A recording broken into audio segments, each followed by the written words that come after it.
seen, there are several reports in Pakistan occupied Kashmir in which several people have been killed. There are several more who have been injured.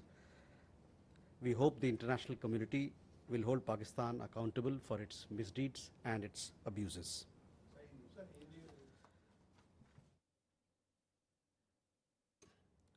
इस संदर्भ में पाकिस्तान की ओर से फर्जी खबरों और वीडियो का एक सिलसिला लगातार देखने को मिला है, देख रहे हैं हम लोग। यह अपनी विफलताओं को छिपाने और अपने मानव अधिकारों के उल्लंघन हनन के से ध्यान भटकाने का पाकिस्तान का हताशापूर्ण प्रयास है। पाकिस्तान के कब्ज़े वाले कश्मीर में भीषण पुलिस बर्बरता की खबरें हम लोगों ने देखी है। कई एक रिपोर्ट देखने में आया है जिसमें कई एक प्रदर्शनकारी मारे गए हैं और कई एक बुरी तरह से घायल है। हम उम्मीद करते हैं कि अंतर्राष्ट्रीय समुदाय पाकिस्तान को अपने दुष्कर्मों और अत्याचारों के लिए जवाबदेही ठहराएगा। Ishi, your question regarding the Nepalese foreign minister. As you are aware, external affairs minister and the Nepali foreign minister, they had bilateral talks that happened on Saturday, last Saturday. You would have seen our press release that we released post-meeting. As you would note, the talks covered the full spectrum of India-Nepal bilateral partnership. In that context, they also called for continuation of the ongoing joint field work related to repair and maintenance of boundary pillars. This is also in line with our own approach. Regarding your question about Lipulok, etc., on that we've already clarified our position, India's position in that regard.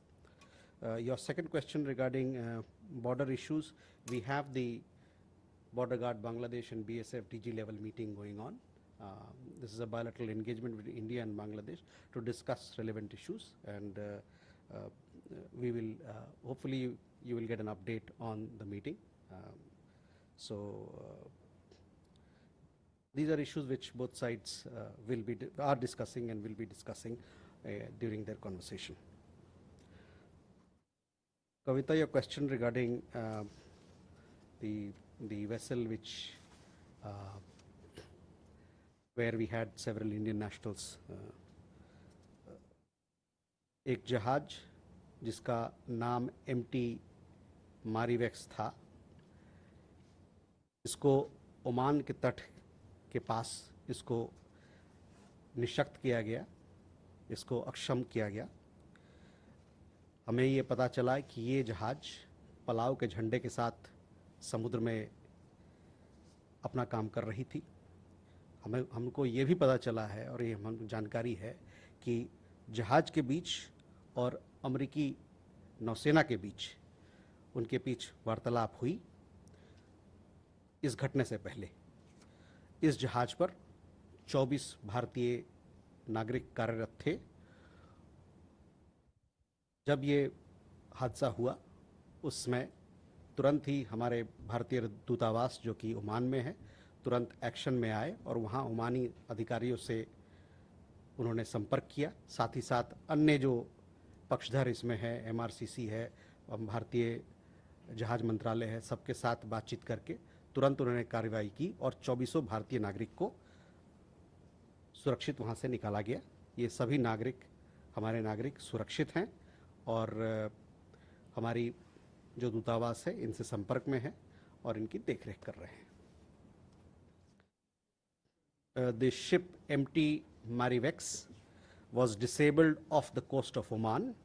We have learned that it is a Palau flagged vessel.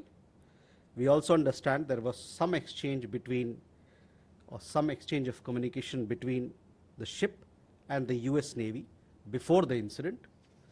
There were 24 crew members on board the ship, all of them being Indian nationals. They all 24 have been rescued and they are safe. Our embassy, for this purpose, for the evacuation and rescue purpose, they contacted the Omani authorities who swung into action. We were in touch with several other stakeholders, including Ministry of Shipping here and MRCC and other stakeholders. We thank and we are grateful to the Omani government for their excellent support in rescuing the crew and ensuring the safety. our mission continues to be in touch with the seafarers.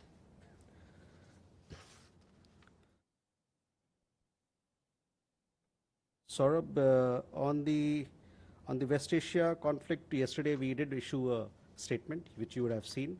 We saw that there was an escalation, and we called for de-escalation, as also on dialogue and diplomacy to be the best way forward to ensure return of peace in the region.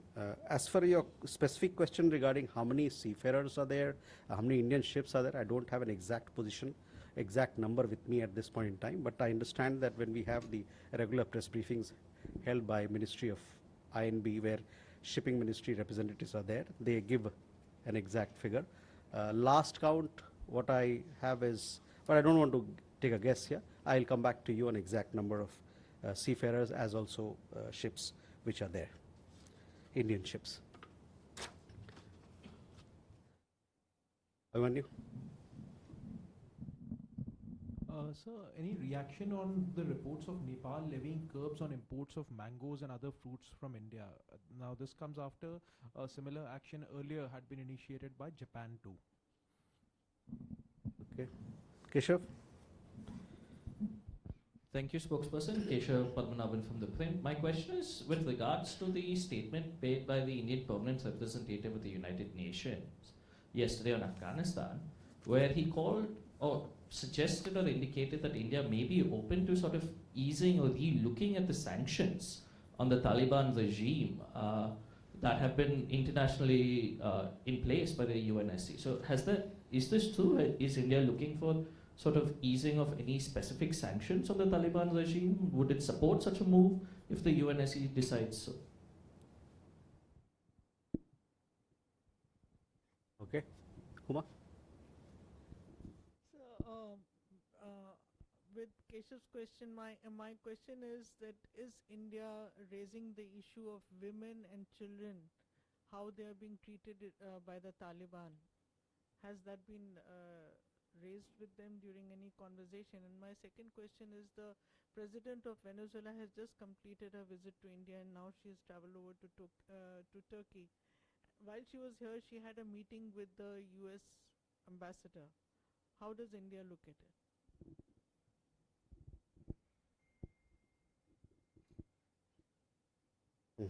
Okay. So let me come to first, Abhimanyu, to your question.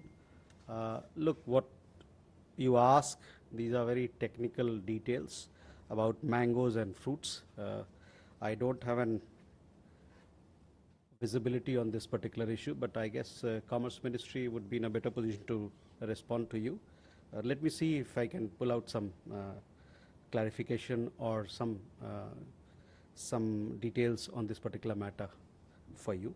Keshav, on your question regarding Afghanistan, we had a meeting yesterday in New York where you see a permanent representative. He made a statement on the UNAMA briefing where we have reiterated that India and Afghanistan are contiguous neighbors and as civilizational states. Our ties have spanned centuries. We stand in favor of peace and stability so as to, in Afghanistan and in the region, so as to foster development and stability in the region. We, as you know, we also talked about our development cooperation, our long-standing friendship and development cooperation that we continue to do in Afghanistan on the side of food security, on the side of medicine, pharma support, on health, and many of our development cooperation programs, it cuts across gender, it benefits people across the board, including women and children. We've also provided scholarships, capacity building programs to people of Afghanistan, and these will continue. We've also, you would have seen, we have also made statements or reflected on some of the peace and security related issues that were highlighted in the report, as also in the briefing that was done. So our position on Afghanistan remains as contained in the statement by a PR. We want to foster peace and stability, and we want to continue to work for the people of Afghanistan, for their development and for their progress. Huma, your question regarding women and children, as I told you, our development cooperation assistance cutting across several sectors, from health to scholarships to food security to farmer support, self-help groups. They bring benefits to people across all segments of the society. In regard to your question regarding President of Venezuela, we did provide you an update of all the meetings that she had on the official side. She also had a private component of a program which you would have followed. We see Venezuela as a very important energy partner. As far as the meetings with other stakeholders are concerned, it is a matter of choice between Venezuela and the stakeholder concerned.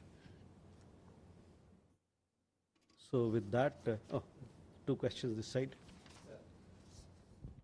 Krishna Mohan Sharma, मेरा सवाल बांग्लादेश के border से है। कुछ लोगों को जब हम इधर से भेज रहे हैं तो उधर से सरकार ने वापस कर दिया 10-12 लोगों को और कहा कि ये इंडियन नेशनल्स हैं। तो इसका फैसला कैसे होगा कि ये इंडियन नेशनल्स हैं कि बांग्लादेशी हैं? सर, ब्रह्म प्रकाश दुबे, जी न्यूज़ से। मेरा सवाल है पाक अधिकृत कश्मीर को लेकर, जो अभी आपने भी जवाब दिया है, लेकिन जिस तरह से वहाँ आम कश्मीरियों का नरसंहार हुआ है और भारत लगातार कहता रहा है कि पाक अधिकृत कश्मीर जल्दी पाकिस्तान वापस करे और हम एक दिन उसको लेंगे, विदेश मंत्री भी बार बार कह चुके हैं, आप लोग भी कहते रहे हैं, तो क्या किसी इंटरनेशनल फोरम पर आप आधिकारिक तौर पर इस मसले को उठाएंगे? जिस तरह से वहाँ कश्मीरियों के साथ बर्बरता हो रही है, जिस तरह से हत्याएं हुई हैं पुलिस की तरफ से आम कश्मीरियों की, तो किसी इंटरनेशनल फोरम या UN के फोरम पर क्या भारत उठाएगा इसको? Thank you. दो चीज़ें। पहला, कृष्ण मोहन जी, आपका सवाल बांग्लादेश को लेके है। हम लोगों ने जैसे पहले कहा है कि कोई भी विदेशी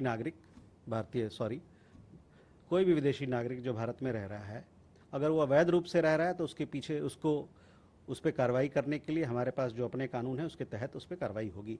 जहाँ तक बात रही जो आपने कहा कि कुछ लोग नो मैंस लैंड में हैं, शायद इसका जिक्र कर रहे थे आप, तो दोनों पक्षों के बीच में बातचीत चल रही है और ये बातचीत के दौरान शायद इस पर कुछ चर्चा हो। Sorry? No, he asked about illegal Bangladeshi nationals or the state of some people who are caught. So I said that for all foreign nationals, if they are staying in India illegally, we have certain rules and laws which will be followed. And as far as this particular issue is concerned, which Krishna Mohan flagged, presently talks are going on between Border Guard Bangladesh and between the BSF on Indian side, DG level talks, and they would be discussing all relevant issues.